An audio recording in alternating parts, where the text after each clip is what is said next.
Hey everyone, welcome back to the channel. If you've ever needed to add the enye, that's the special letter in tilde or in tilde, into your design in Canva, you know it's not as obvious as just hitting a button. But don't worry. By the end of this tutorial, you'll know exactly how to type both big and small enye characters right in Canva, so your projects can finally have the right spelling and flair.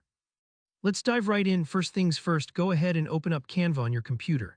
If you haven't already logged in, make sure to do that now so you're all set to start a new design. Sometimes just finding where to begin can be half the battle, but Canva keeps it simple. Next up, you'll want to create a brand new design. Just look for the Create a Design button, usually right at the top right corner of your dashboard, and give it a click. Now, since this is just a quick demonstration and we want things easy to see, let's work with a custom size. Type in 100 by 100 pixels. It's small and perfect for practicing this technique without any distractions from other design elements. Setting your own size gives you full control and keeps the workspace tidy. Once your blank canvas is up, we're ready to add some sample text.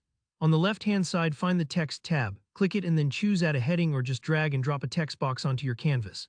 This part is straightforward, but don't be afraid to resize or center your text box so you've got plenty of space to see what you're doing. Sometimes a little organizing up front saves headaches later. Now here, where the magic happens. To type a big enye, that's the capital in tilde, just place your cursor in the text box and then on your keyboard type 209. Now you might be wondering, wait, just typing 209, how does that make the in tilde show up? That's a great question. On many computers, if you're using the right font and your keyboard supports it, typing 209 while holding the Alt key, so Alt plus 209 using the numeric keypad on Windows will pop in the capital enye. Give it a try. If you're on a Mac, you might need to use Option plus N, then Shift plus N. Sometimes these shortcuts can behave differently depending on your operating system or chosen font in Canva. If at first it doesn't work, double-check you're using a font that supports special characters like Arial or Times New Roman, and that you're entering the numbers on the numeric keypad. To type a small enye or the lowercase in tilde, stay in the same text box or add a new one. This time type using the same method, Alt plus 241 for Windows users on the numeric keypad. In the blink of an eye, the lowercase in tilde should appear. If you're on a Mac, that's typically Option plus N, then just the N key. And again, remember, fonts are key here.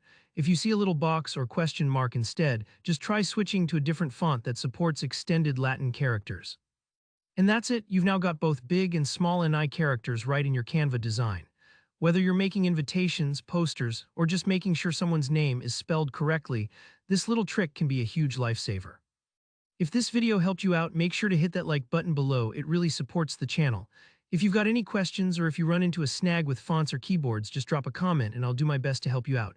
And of course, don't forget to subscribe for more easy-to-follow Canva tips and tutorials. Thanks for watching and happy designing.